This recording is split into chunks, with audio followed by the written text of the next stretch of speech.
சட்டப்பூர்வமாகவே 12 நாளுமே நான் வாங்க மாட்டோம். நாங்கள் எத்தனை கோடி வந்தாலும் வாங்க மாட்டோம்.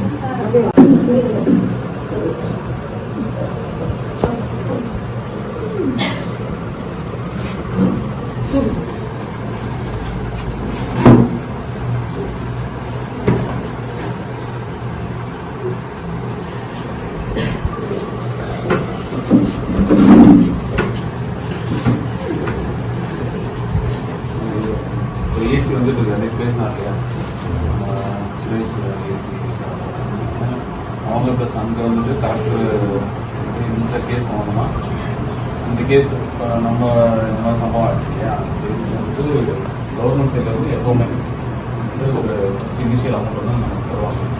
அந்த அமௌண்ட் வந்து நமக்கு கரெக்டர் எவ்வளோ சேங்ஷன் ஆகிருக்கு.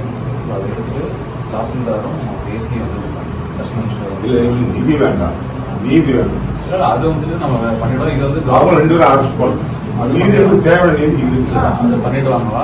நீதி வேணும். இது வந்துட்டு நம்ம எப்பவுமே நீதி வேணும், அவங்க கைதும் பண்ணணும். உங்க நீதி எனக்கு வேண்டாம்.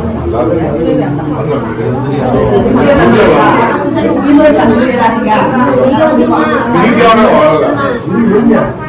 அவங்க குடும்ப மேலான குடும்பம் சட்டப்படி வரணுமா? ஏன் இது நீதியும் அரசு வந்து அது மத்த நான் வாங்கிருந்தேன்.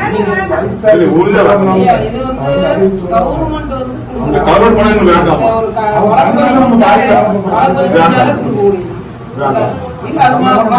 இல்ல மதிப்பேன், இல்ல வேண்டாம். எதுக்கு நீதி வேணும், கைது வேணும். இதை நான் வாங்கவே மாட்டேன். அது உங்களுடைய கோரிக்கை வந்து செய்வாங்க.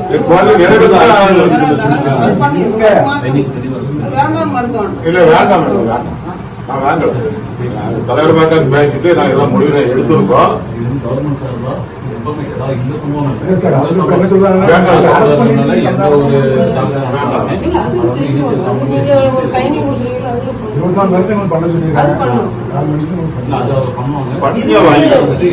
வாங்க மாட்டேன்.